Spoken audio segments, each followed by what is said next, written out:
Let's return straight away to the US. 2 people are known to have died and 1,000 structures have been destroyed by the major wildfires that continue to burn out of control around Los Angeles. Let me show you some of the live pictures that were still coming in here to the BBC, because tens of thousands of residents have evacuated from the Pacific Palisades area, the site of the largest blazes that we've had, that has now consumed almost 5,000 acres. Well, the fires are being fanned by strong gusting winds of up to 75 miles an hour. The authorities have described it as a tragedy for the city of Los Angeles and like something they've never seen before. Well, the state of emergency is in force, with the fires spreading at speed, forcing people to abandon their homes and their vehicles as they try to escape. Well, we've had the latest from the fire authorities and the police chiefs in the last little while. Let me bring you right up to date, because the Fire Chief Anthony Marioni gave us an update on the 2 biggest fires, starting with that major blaze in the Palisades. We have well over 5,000 acres that have burned, and the fire is growing. We have no percentage of containment. We have an estimated 1,000 structures destroyed, and also no reported fatalities, and a high number of significant injuries to residents who did not evacuate, in addition to first responders who were on the fire line. For the Eaton Fire, it is located in both the Angeles National Forest, the Altadena area of LA County, and Pasadena. LA County is in unified command with both the Angeles National Forest and the Pasadena Fire Department. We have over 2,000 acres burning at this time, and the fire continues to grow with 0% containment. We have over 500 personnel assigned, and unfortunately, we have 2 reported fatalities to civilians. Unknown cause at this time, and we do have a number of significant injuries. We have over 100 structures destroyed, and the cause of the fire is unknown and under investigation. Lastly, the National Weather Service has predicted a continued red flag weather event with strong winds and low humidities, placing all residents of Los Angeles County in danger. To all of our viewers, please prioritize your safety as well as the well-being of those around you as we come together to continue to get through this widespread disaster. Los Angeles County firefighters will remain on the front line until we reach full containment. Well, that news conference, it is still going on. We're keeping an ear because so many different officials have been speaking, but this is what people there in Los Angeles are waking up to, and this the areas where there are no fires, but you can see the huge plumes of black smoke, and the police chief and the fire chief saying high numbers of significant injuries to people who did not evacuate those key areas. They've also been saying their services are being stretched to their limits. The Fire Chief Kristin Crowley explained that the sheer number of factors that the fire service there are having to deal with. Have a listen. Now, together, these fires are stretching the capacity of emergency services to their maximum limits. The Los Angeles City Fire Department is battling these 2 major fires while also maintaining, I want to focus on this as well, 911 services for the city's approximate 4 million residents.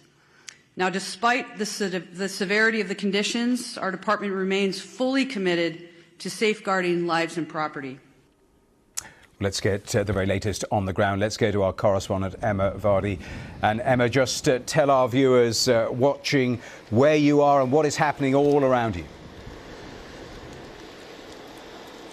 We've been driving along the Pacific Coast Highway, the big coastal road that goes along the coast of LA. Pacific Palisades, where one of the biggest fires has been raging, is up the hillside behind us. And we've been seeing the destruction of the coastline. We've seen power lines down, scorched hillsides. It's like a ghost town. This is usually a very busy road. People travelling up and down to spend the day at the beach, cars with surfboards on their roof. But it couldn't look any more different today. Emergency services vehicles are the only ones we're seeing going up and down. Many of these buildings people have been evacuated from. It's just like a ghost town, and you can probably see the air is so thick with smoke. We can barely see a few meters in front of us, and even with this protective gear on, it's stinging my eyes, and you can smell and taste the smoke all around. And there are still burning embers from the fire. I don't know if you can see, but there's still fire burning up on the hillside and just behind us. But we're in a pretty safe location. The ocean is just a few meters that way. We were hearing in the news conference that, and I'll quote it, a high number of significant injuries to people who did not evacuate the areas that they were told to leave. In terms of those evacuations, take me through what you've seen.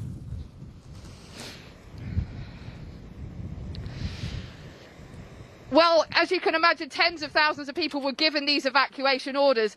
As soon as we got into the evacuation zone, all our phones started beeping with that evacuation warning. So everybody, presumably with phones, would have got that alert as soon as you get anywhere near a danger zone.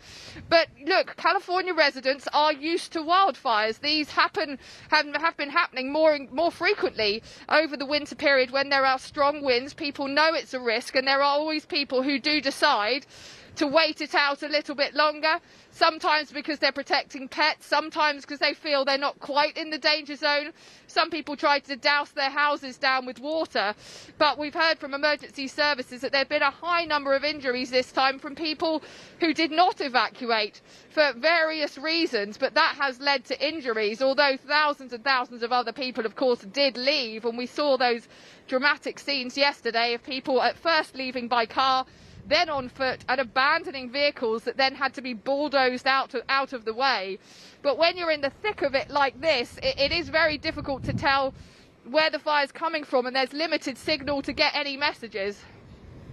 And we can see behind you the wind whipping up, and that is one of the things that they are really battling with, because these are winds once in a decade, they've been describing them as. And I suppose what was most concerning in that news conference, despite all their efforts overnight, they say there is zero containment in terms of any of these major fires.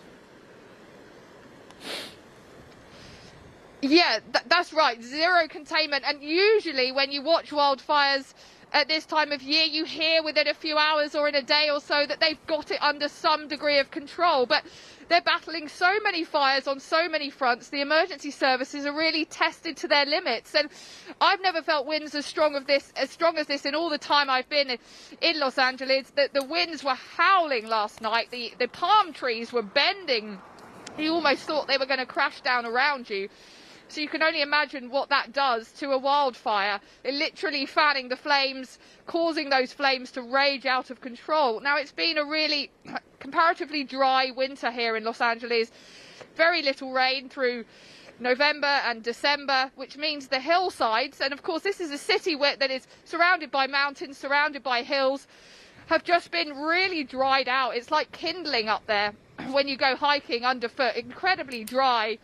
And the risk of a tiny spark setting off a fire is ever present, and that's what's happened. We've been listening to that news conference, different officials giving us an update about different areas, and when you tot up the figures, just the latest now, the 2 dead that we knew about, but that figure that is now on the screen, Emma, you won't see it, but let me tell viewers, 70,000 people now under evacuation orders across Los Angeles and the wider areas. So that number has increased markedly in the last few minutes when you total it all up. But tell me a little more about the amount of firefighters they have trying to battle this, and just how stretched they are, and whether they need others to come from other areas. Well, just on those evacuations, we were driving from the Hollywood area down to the coast, and as we were driving, our producer and other friends were getting calls that their homes back where we'd come from were being evacuated. So, you're almost driving out of one area of danger into another, and many people really don't know where to turn. Now, there have been thousands of firefighters mobilized to try to deal with this, and of course the emergency services are having to prioritize with 5 or so different fires raging in different places. It means they're stretched so much more to their limits. Normally they'd be able to pour all their resources into one really bad fire. Here they're having to make really critical decisions about who to send where. And of course there are only certain limited moments that they're able to get help from the air and drop fire retardant, drop liquid onto the flames to help try and get those under control too. But yeah, those words zero containment are pretty scary to hear after sort of 24 hours of this going on. It's really interesting, Emma, because over your shoulder behind you, we can see the wind whipping up. Even through the course of this interview, it is getting worse behind you, not better. In terms of other details, though, we were just hearing people being urged to conserve water. There are power lines that are down, all sorts of consequences that people are having to deal with. That's right. I mean, where we were in Hollywood last night, we weren't in danger for the time being, but we had no power or we had no internet connection. So very difficult to communicate as a reporter, but also to check in with your friends and other people who live closer to where the danger zones are up in the hills.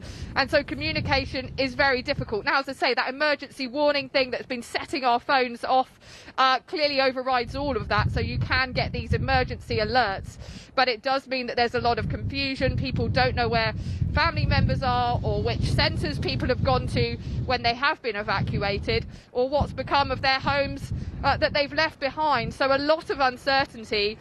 Just driving through the city, you know, we were driving towards the fire. A lot of people were driving away from it. It really felt like the apocalypse. It was the only word that I could use to describe it. The normal blue sky, blacked out by smoke, the orange glows on different sides of the city. It was like a scene out of a Hollywood movie. And, you know, Hollywood superstars who act in these movies are the ones now kind of experiencing the nightmare. They've been having to leave their homes behind, just like the thousands of ordinary people being evacuated too.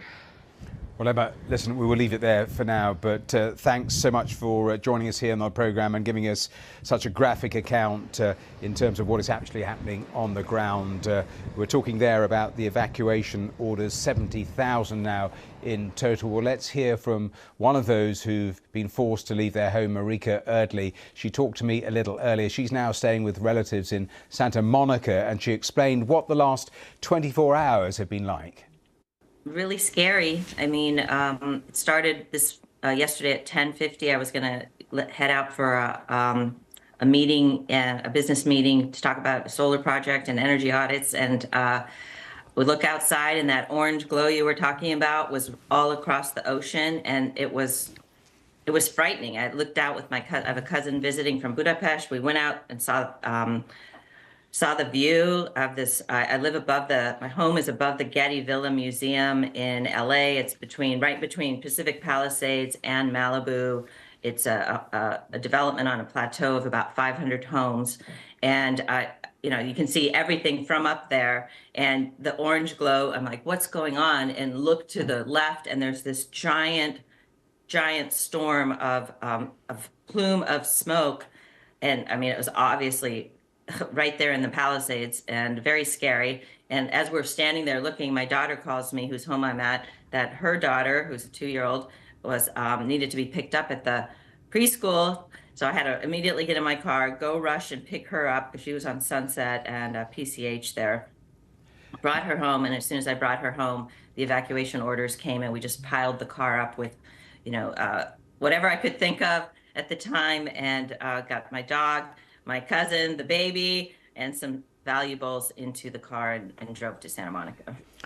Well, just one of those 70,000 who've had to leave their homes. So interesting through the course of the programme, talking to different people. They are all saying that they've never seen anything like this. Veterans of California, veterans of wildfires, but this for them feels very, very different. Let me show you the live pictures again that are still coming into us. That's some of the emergency response, and we heard from officials, those being stretched to the limit, dealing with so many fires in so many different areas, and still none of them under control. And this is what it's leaving behind, because some of the damaged structures in one of the main areas, 1,000 structures destroyed. We heard from the officials, 5,000 acres destroyed. So the live pictures coming in. You can keep regular updates, the pictures, the accounts, what we're hearing from officials. It's there on the BBC's live page on the website, so head there for the very latest. Around the world and across the UK, you are watching